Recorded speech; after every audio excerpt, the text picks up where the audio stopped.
यह कहानी है जंगल के छोटे से तालाब में रहने वाले दो मेंढकों की। ये दोनों आपस में बहुत गहरे मित्र थे और सदैव साथ में जंगल के इसी छोटे से तालाब में रहते थे। उन दोनों का आपस में बहुत गहरा प्यार था और वो बचपन से हमेशा साथ में इसी तालाब में रहते थे। एक दिन बारिश हुई, चारों ओर पानी ही पानी भरा हुआ था। उनका मन हुआ कि कहीं बाहर घूम कर आते हैं और वह घूमने के लिए निकल पड़े। और धीरे धीरे चलते चलते एक गांव के किनारे खेतों में पहुंच गए। खेत में उन्होंने खूब मस्ती करने के बाद वह खेत से बाहर निकल आए और पास में ही किसान के घर के पास पहुंच गए। और वहां पर उन्होंने देखा एक किसान गाय से दूध निकाल रहा है और यह उन्होंने पहले कभी नहीं देखा था, इसलिए यह उनके लिए बिल्कुल नया था। उन्होंने अचंभित होते हुए कहा, अरे सफेद पानी, यह तो हम लोगों ने पहले कभी नहीं देखा। और वह धीरे से चुपके चुपके देखते रहे। जब किसान दूध निकालने के बाद चला गया तो वह दोनों उस बाल्टी के पास आए और उसमें उन दोनों ने छलांग लगा दी और बहुत खुश हुए और बोले, सफेद पानी, वाह भाई वाह, मजा आ गया, यह तो मैंने पहले कभी नहीं देखा। दोनों को मजे करने तो पसंद थे ही, तो वो खूब मजे करने लगे और बहुत खुश हो रहे थे। वह नीचे जाकर ऊपर की ओर छलांग लगाते, कभी ऊपर जाते, खूब मस्ती की। और मस्ती करने के बाद उनमें से जो एक मोटा मेंढक था वह बोला, चल भाई, अब घर चलने का टाइम हो गया है। इस पर दूसरे मेंढक ने जवाब दिया कि ठीक है भाई, चल घर चलते हैं।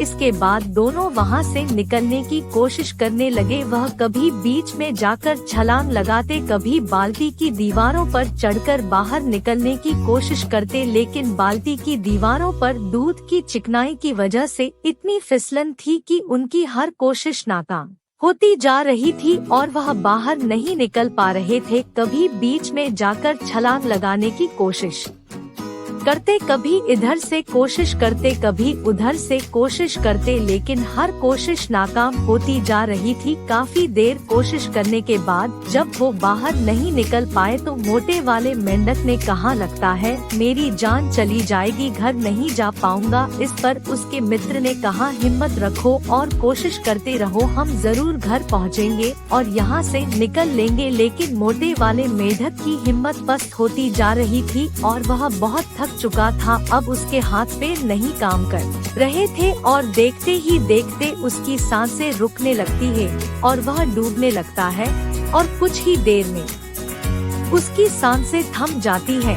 यह देखकर दूसरा वाला मेंढक बहुत घबरा जाता है और वह और तेज पैर चलाने लगता है। दोस्तों, जैसा कि आप जानते ही हैं कि जब दूध को बहुत तेजी से घुमाया जाता है तो उसमें मक्खन बाहर आने लगता है और ऊपर की सतह पर मलाई जैसा रूप ले लेता है, क्योंकि इसमें बहुत देर से दोनों मेंढक पैर चला रहे थे। और ऐसा होते ही मेंढक ने पूरी ताकत लगाकर छलांग लगाई और बाहर आ गया। बाल्टी से बाहर आने के बाद बहुत देर तक यह सोचता रहा, आज हमारा सबसे पुराना मित्र हमारी आंखों के सामने साथ छोड़कर चला गया। दोस्त, तो बात सीधी सी है, उसने हार मान ली और वह दुनिया छोड़कर चला गया, जबकि दूसरे मेंढक ने हार नहीं मानी और वह जीत गया। दोस्तों, इस कहानी से हमको यह शिक्षा मिलती है कि हमको कभी भी मन से नहीं हारना चाहिए। मन से हारे हार है और मन के जीते जीत। दोस्तों, जब हम मन से हार जाते हैं तो हमारा शरीर और प्रकृति सब हमको हराने में लग जाते हैं, और यदि हम मन से नहीं हारते हैं तो आकर्षण का सिद्धांत काम करता है और पूरी कायनात हमको जिताने के लिए काम करने लगती है और हम निश्चित रूप से जीत जाते हैं।